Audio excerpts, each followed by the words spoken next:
my name is Derpichnov, but you may call me D, and today I'm going to be going over what art supplies I use, the prices of them, and where you can get. So I'm mostly a digital artist, and I dabble in like 3D modeling, but I grew up doing traditional art, pencil art specifically, so I'm going to go over the art supplies I use for that because I do still do traditional art, and it's actually a crucial step in my digital art that I don't show very often. But I'm also going to go over what programs I use and all of the prices on that. Regardless of your age, knowing the price of them is very important. I know especially getting into digital art or a medium you've never used before can be very challenging if you do not know the price or where to get these things. Now, even though most of you know me for my digital art, I'm going to start off with traditional mediums because they're the more accessible items. Now, there's lots of different stuffs you can use. There's a whole slew of like different sketchbooks you can get, and they usually range from $5, $10, maybe $15 if you're getting the bigger ones. It's all filled up with stuff and sketches, nothing too professional. If you go on Amazon, you can actually get these in bulk for quite cheap. And if you're not able to buy anything at all and you're just starting off, you can start off the way that I started off, which is just use your school notebooks. Your parents are probably going to buy this for you anyway if you're still in school, or if you're starting off and you're an adult. They're like $1 at the Dollar Tree or wherever you want to find it, and it's a great way to start off. I got a few things in here because you're just learning, and it's a-okay to use what is cheap and accessible to you. And the pencils I used for the very first few years was just what I had at school, which was usually mechanical pencils, and it works a-okay for people who are learning, and there's nothing wrong with that. Usually mechanical pencils, you can get them in a box for $1 or $2, and there you go, you have an infinite cheap art supply hack. And usually for these sketchbooks, they come with a lot of pages, so if you're willing to spend like $5, $10 on one, it might last you quite a while and it may be worth it. But what I use now is a bit more professional, but it's not more expensive necessarily. Here's a notebook, a sketchbook that I got recently. I got it at a TJ Maxx, which is a discount store.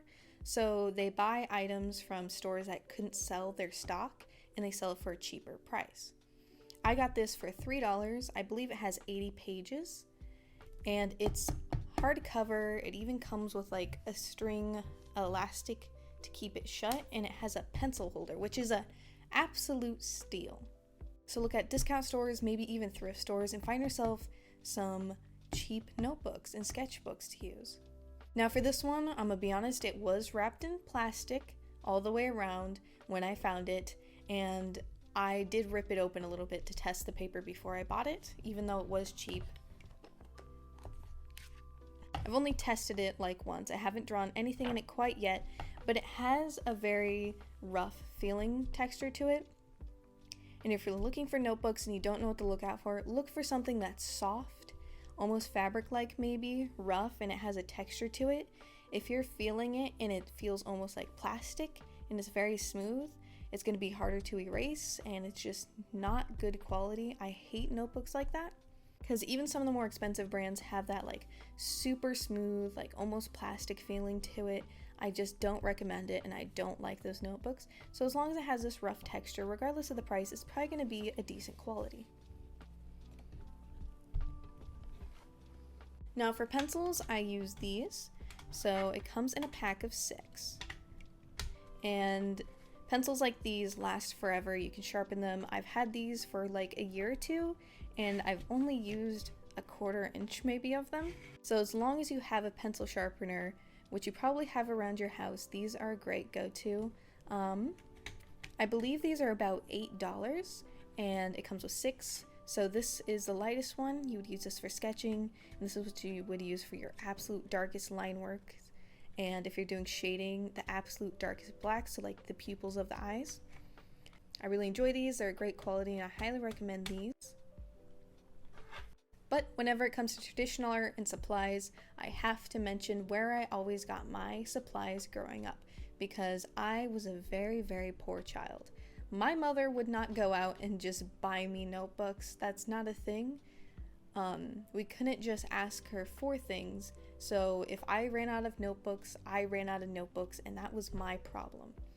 So I safeguarded those school notebooks I was using to draw in, and I was very, very aggressively protective over my mechanical pencils because if I didn't have any, I was out of luck. So where did I get all my art supplies? Because I have a lot of notebooks from when I was younger. So it wasn't actually me, I don't believe, that was the one who asked for a drawing sketchbook. It was my family for the holidays. So most people do celebrate Christmas and their birthday. And what I found that my family probably loved is that art supplies is cheaper than toys. Especially nowadays, I've seen toys go up to $50. Sketchbooks are $5. I could not tell you how expensive this is, but I do use it quite a lot. I'm gonna guess at the time it was either a hand-me-down, so like my grandmother got it from a cousin, a family member of some sort, and she doesn't draw. But it's full of all these pencils, and if you're the artistic child, ask for these things. Tell your grandma and grandpa, tell your parents, get me pencils, get me all that stuff, and they'll probably get it for you because it's cheaper than toys. I actually have a whole painting set. I have easels, even though I don't really enjoy painting that much. I have watercolor pencil, color pencils, because my family knew the only thing I ever asked for Christmas was art supplies, so I got drowned in it, and I had enough art supplies from Christmas to Christmas to last me because that is all I received. So if you're willing to part with some toys or maybe a few special items for Christmas, you can get yourself a lot of art supplies for quote-unquote free. A lot of the stuff I've received have been gifts because I'm the artist of the community, the family. So I highly recommend that. Even if you're an adult, I'll show you some of the stuff I have later on. That is how you get art supplies. Especially when they start getting quite expensive. Onto the digital art stuff. Alright, let's see if I can fit this in. This is my Wacom tablet. It is a Wacom Intuos Pro. Tell it's a little worn out. I've had it for quite a few years now. This is the Intuos Pen 2. When I bought this, it was $400. It's about $380 now, so it's about that expensive, but it's a Japanese company, very reliable, and this will never break on you. I know that because I got my first one when I was 16. The one I got was only $100, which seems like a lot, except it was the only Christmas gift I got that year. It was the only thing I wanted, and I told my mom, do not get me anything else. I do not want anything. I don't want notebooks, I don't want sketchbooks.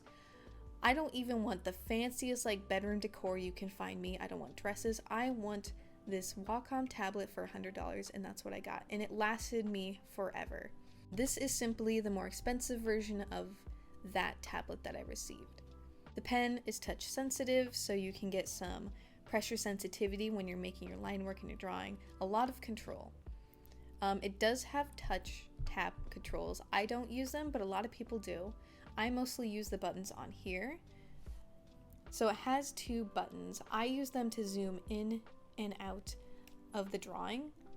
So I can zoom in really quickly to do line work and zoom out, and I don't have to worry about the stuff on the side.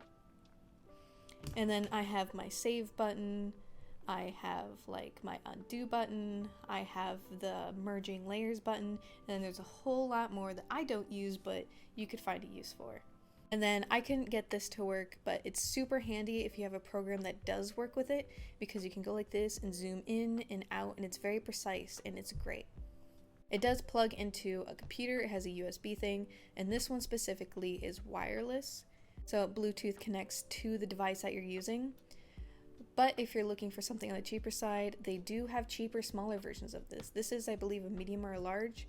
You can get a small one for way cheaper, and it's gonna last you a very long time, and I highly recommend it.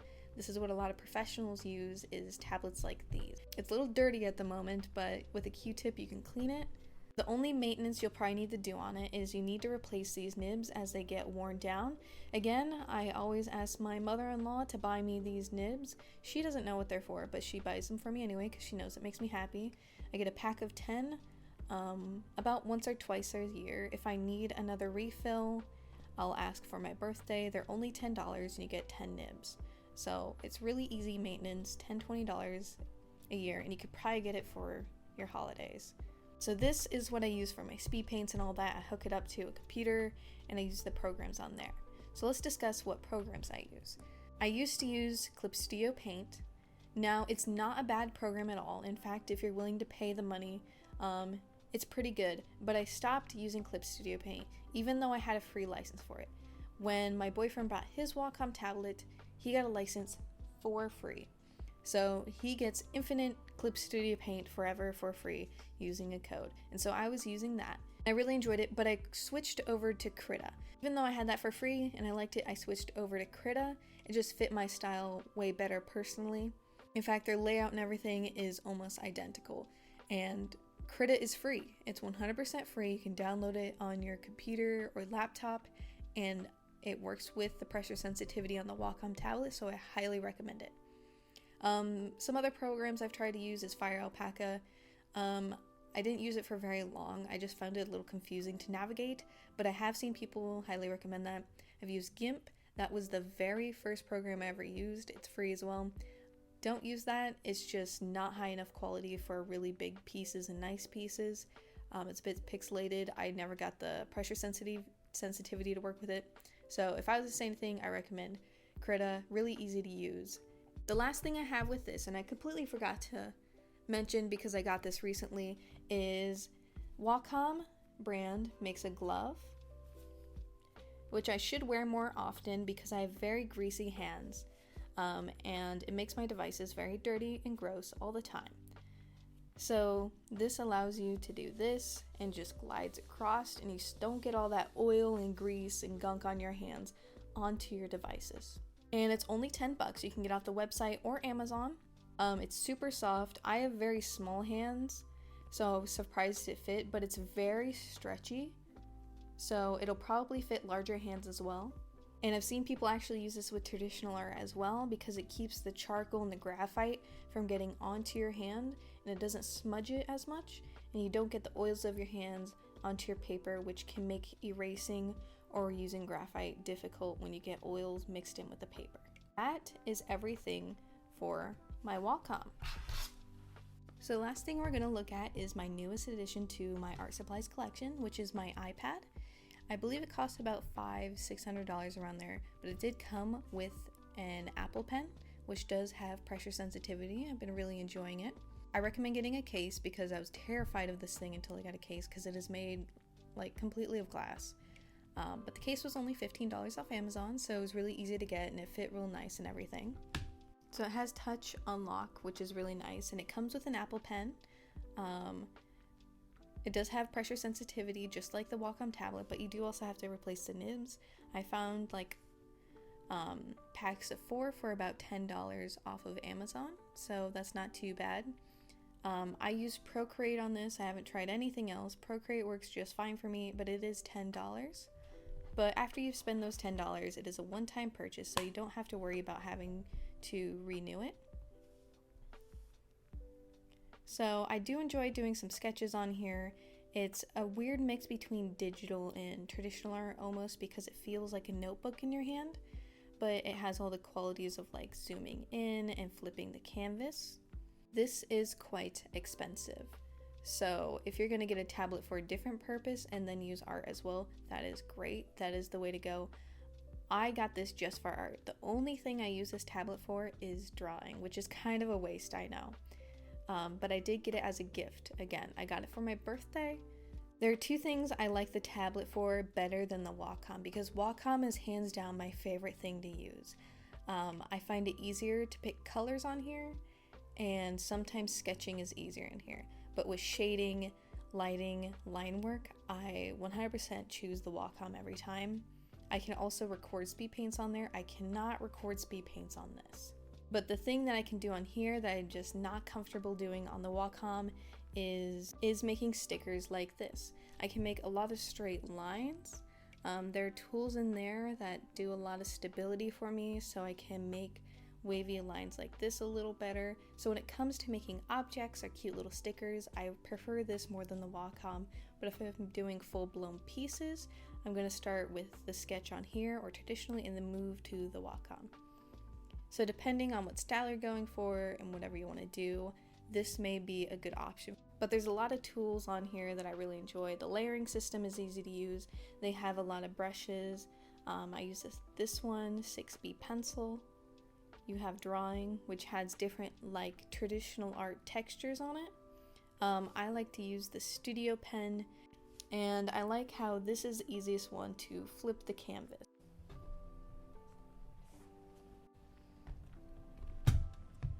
Oh, and the last thing that I really like is this. I use this to hold my Wacom pencil. It does come with like a pencil holder, but I don't like it. This one's way cuter. I got this bottle on Halloween at Target last year for like $3, and it's great, it's wonderful, and it's cute. But those are all the things that I use to make my art, and those are the prices of them. I hope this was helpful for both traditional and digital artists. I want to look more into art supplies and tell you guys what the quality of them is, because I know especially now money is something that's not easy to come by. So I want to look into other art supplies that are cheaper for you guys. So if you like this video, make sure to like it, comment on what else you would like to see. If you have anything specific in mind, questions, I will gladly answer them below. Art stuff is my whole thing, so if that's what you like, subscribe for more. And other than that, thank you so much for watching this video. Bye bye!